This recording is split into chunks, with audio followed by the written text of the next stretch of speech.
और नीट के विषय में भी एक बात कहना चाहता हूं सभापति महोदय।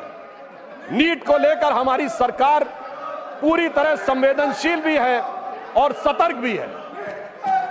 हमारे शिक्षा मंत्री जी ने कहा किसी एक भी बच्चे के साथ अन्याय नहीं होने देंगे, मगर मैं इनसे पूछना चाहता हूं, जब एनटीए के चीफ को हटा दिया गया, जांच कॉन्स्टिट्यूट हो गई, मामला सर्वोच्च न्यायालय में विचाराधीन है, तो ये क्या अपने को सर्वोच्च न्यायालय के विजडम से ऊपर समझते हैं? यदि विषय सर्वोच्च न्यायालय में विचाराधीन है तो उससे पहले इस प्रकार का वातावरण बनाना, इसका अर्थ यह हो गया कि यदि न्यायालय उस पर टिप्पणी देने जा रहा है मगर हम उससे पहले उसके ऊपर विवाद करना चाहते हैं। और मैं ये भी बताना चाहता हूं कि महोदय, आज जो लोग बोल रहे हैं, राजस्थान में 1.5 दर्जन पेपर लीक आउट हुए थे, हमारी सरकार ने तो संवेदनशीलता की बात कही। उनके मुख्यमंत्री का एक चर्चित बयान आया था, मैं तो जादूगर हूं, मैं सब कुछ ठीक कर दूंगा, मुझे सब कुछ पता रहता है। इसलिए मैं ये बताना चाहता हूं कि छात्रों के विषय को लेकर हमारी सरकार पूरी तरीके से संवेदनशील है और पूरी तरीके से सतर्क है, और शिक्षा मंत्री ने भी यह बात बिल्कुल स्पष्ट की है। अंत में मैं ये कहना चाहता हूं सभापति महोदय कि राष्ट्रपति महोदया ने यह बताया कि हमारी सरकार ने क्या काम किए और अमृतकाल में आगे क्या काम करने जा रहे हैं।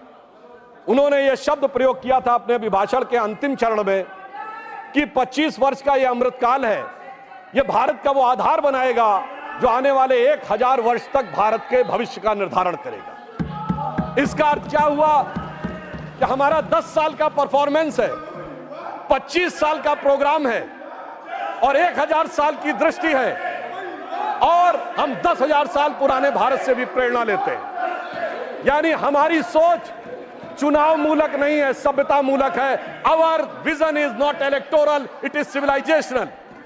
इसीलिए हम 1000 साल आगे के भारत के भी सोचते हैं। इनको कोई फर्क नहीं पड़ता 20 साल बाद क्या होगा, 25 साल बाद क्या होगा, पर हम 1000 साल आगे के भारत के बारे में सोचते हैं, 25 साल के आगे के भारत के बारे में योजना बनाते हैं और हजारों साल पहले के भारत से प्रेरणा लेते हैं।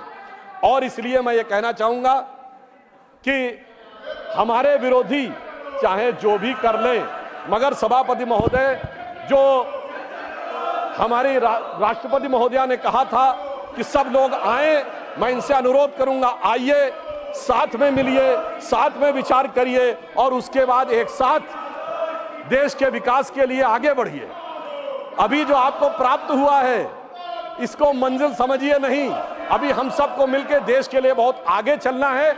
और मैं अंत में एक वाक्य जरूर कहना चाहूंगा, 21वीं सदी भारत की होगी, इसमें कोई संदेह नहीं है, और इस प्रकार के वाद विवाद के बावजूद होती रहेगी, इस प्रकार के वितंडावाद के बावजूद हम आगे बढ़ते रहेंगे और यह उसी विचार को लेकर आगे बढ़ेगी। राष्ट्रपति महोदया ने यह बात भी बताई कि आज दुनिया में संघर्ष है, आज दुनिया में सभ्यताओं के संघर्ष की बात कही जाती है, और उस संघर्ष का समाधान कौन देगा?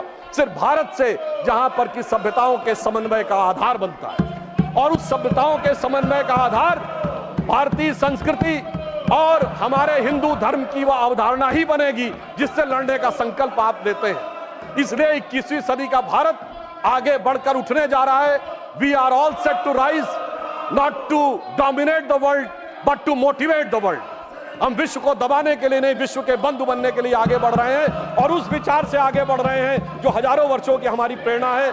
तो श्रद्धेय अटल बिहारी वाजपेयी जी की वह प्रसिद्ध पंक्ति, हिंदू तनमन हिंदू जीवन रग रग हिंदू मेरा परिचय, के आखिरी छंद को कहकर अपना विषय समाप्त करूंगा, जो ये बताएगा कि भारत किस रूप में विश्व का आगे बढ़ने वाला है। कि होकर स्वतंत्र मैंने कब चाहा मैं कर लूं जग को गुलाम, हमने किसी को परेशान नहीं किया। होकर स्वतंत्र मैंने कब चाहा मैं कर लूं जग को गुलाम, मैंने तो सदा सिखाया है करना अपने मन को गुलाम। गोपाल राम के नामों पर कब मैंने अत्याचार किया, कब दुनिया को हिंदू करने घर घर में नरसंहार किया। कोई बतलाए काबुल में जाकर कितनी मस्जिद तोड़ी, भूभाग नहीं शत शत मानव के हृदय जीतने का निश्चय, हिंदू तनमन हिंदू जीवन रग रग हिंदू मेरा परिचय। इसलिए अंत में एक और कहता हूं, इसलिए आश्वस्त रहिए, आप चाहे या न चाहे, अरुण गगन पर महाप्रगति का अब ये मंगल गान उठा, करवट बदला अंगड़ाई ली सोया हिंदुस्तान उठा। धन्यवाद। Miss Kavita Patidar to make her speech seconding the motion. बहुत बहुत धन्यवाद माननीय सभापति महोदय।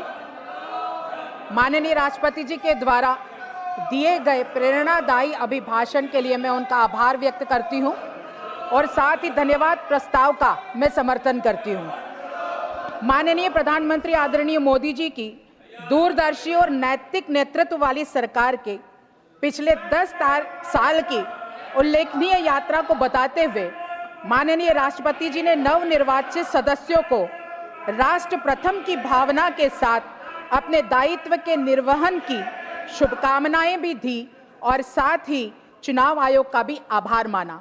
महोदय, हम जानते हैं कि 2024 के लोकसभा की चुनाव की चर्चा आज पूरी दुनिया में है। एक भारत श्रेष्ठ भारत और विकसित भारत के दृष्टिकोण को साकार करने के लिए दृढ़ संकल्पित हमारी सरकार का निर्णय ही उससे सुखद परिणाम है कि जम्मू कश्मीर में बंद, हड़ताल और हिंसा जैसा वातावरण हुआ करता था, आज पहली बार धारा 370 के हटने के बाद वोटिंग में कई दशकों के रिकॉर्ड को तोड़ने का काम हुआ है और विरोधी ताकतों को करारा जवाब देने का काम जम्मू और कश्मीर में हुआ है। भारत की जनता ने लगातार तीसरी बार माननीय मोदी जी के नेतृत्व में हमारी सरकार पर भरोसा जताया है, क्योंकि आंखों के सामने विकसित भारत का लक्ष्य था। हम दृढ़ संकल्पित होकर चलते रहे।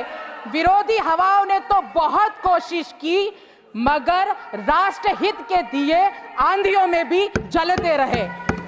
हमारे भारत की जनता ने हमारी सरकार पर भरोसा इसलिए जताया क्योंकि यह चुनाव नीति, नियत, निष्ठा, ईमानदारी